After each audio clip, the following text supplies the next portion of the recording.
Bapak Ibu, para kadang kinasih simbah-simbah lan adik-adik, para rama suster bruder berkah dalem Gusti, sugeng rawuh wonten ing PDSK channel menika. Kados pundi kabar panjenengan?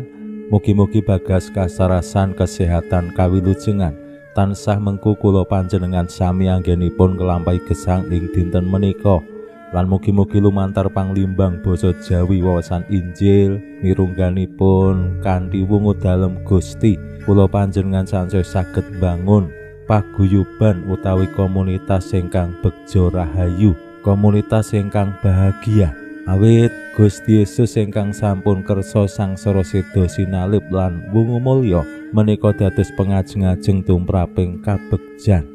Awake dhewe nderek Gusti pitados ing panjenengane sampun prayoginipun yen ngraos begja. Wungu dalem dados pengajeng-ajeng tumraping kula panjenengan ing benjing nggih ditangekake saka pati. Lan wonten ing alam donya menika awake dhewe ya ditangekake saka dosa ingkang wohipun pati. Kanthi kula panjenengan estu pitados ing panjenengane, gesang kula panjenengan nggih tansah pinadangan ing welas asih lan katresnan dalem. Ananging temtu nibakake pilihan pitados ing panjenengane wiwit jaman sekawit menika tantangane ya gedhe. Rikala Gusti Yesus menika wungu lan pasaryanipun kosong, menika dados perkawis tumraping masyarakat Yahudi. Murid-murid dalem lan para wanita menika pracaya yen Gusti sampun wungu rikala manggihi pasaryanipun kosong. Ning tumraping saperangan tiyang sanes mirungganipun nggih para prajurit lan pinituaning bangsa lan agama Yahudi sing sengit marang Gusti Yesus menika maidu utawi boten pitados lan lajeng damel rekayasa supados kapitadosan dumateng Gusti Yesus sing wungu menika katumpes utawi kabengkas. Nah menika tantangan ingkang wiwit sakawit sampun diadepi dening para murid dalem. Lan kula panjenengan sak menika nggih ngadepi tantangan kados pundi Gusti Yesus ingkang dados juru wilujeng ingkang sampun kersa sangsara seda sinalip lan wungu mulya menika nggih ing antarane awake dhewe ya tasih kathah sing dereng paham. Le pitados ya mung gaco yakin pracaya ning yen kon jelaske marang tiyang sanes sing nyuwun pirsa utawi sing takon bilih umpamane sing disalib kuwi dudu Gusti Yesus, sing disalib kuwi Yudas Iskariot utawi tiyang sing menyerupai Gusti Yesus. Lan makam kosong menika boten dados bukti yen Gusti Yesus wungu. Merga apa? Ora ana wong sing ngerti kepriye lan kapan anggenipun Gusti wungu. Kanyataane menika makame kosong rikala para wanita nuweni makam. Dereng malih pitakenan-pitakenan sanes sing ngetingalake bilih tasih kathah tiyang sing boten pitados yen Gusti Yesus ingkang sangsara seda sinalip menika wungu mulya. Dereng malih kathah sing ugi maido yen Gusti Yesus menika Allah. Mosok Allah kok seda sinalip. Kula panjenengan kanthi wungu dalem kaajak lan katimbalan kados pundi sumpah seksen lan ngetingalake kebanggaan anggenipun pitados lan nderek Gusti Yesus.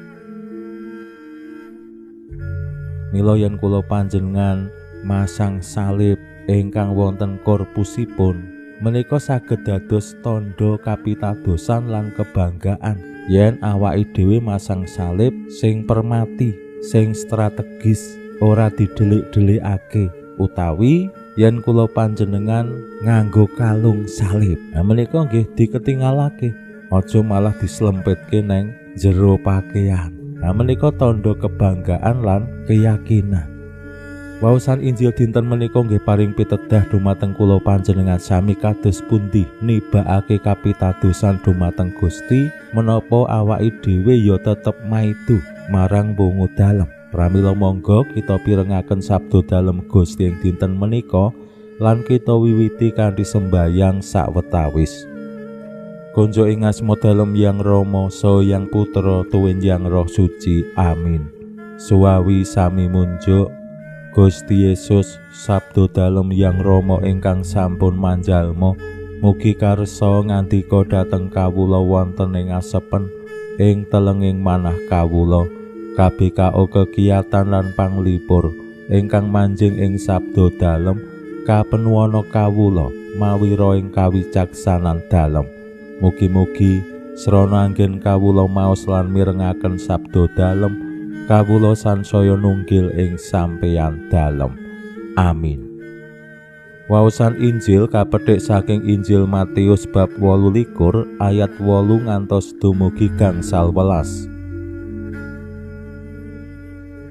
Nalika samana para wanita agi-agi ninggal pasarean kanthi wedi kawuran bungah banget arep ngabari para rasul. Dene Gusti Yesus rawuh mapagake lan ngandika, "Padha kaslametan." Para wanita padha marak sowan lan nyungkemi padha dalem sarta sujud. Gusti nuli ngandika, "Aja padha wedi. Kabarono sadulur-sadulurku supaya padha menyang Galilea. Ana ing kono bakal ketemu aku." Bareng karulungane para wanita mau, prajurit-prajurit sawetara sing padha jaga padha mlebu ing kutha lan ngaturi priksa para imam kepala apa sing kelakon.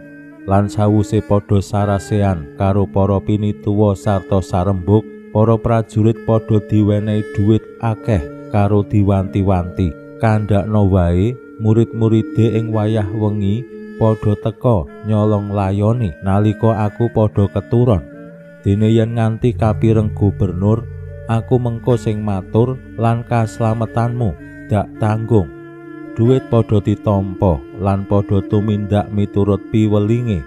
Lan crita iki kang banjur sumebar ing kalangane wong-wong Yahudi nganti seprene. Makaten sabda dalem Gusti. Suwawi sami munjuk Gusti, kawula munjuk sembah nuwun karana sabda dalem. Sabda dalem dadosa obor ingkang madangi margining gesang kawula.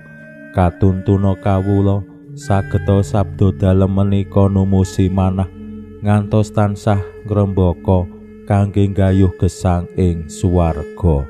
Amin.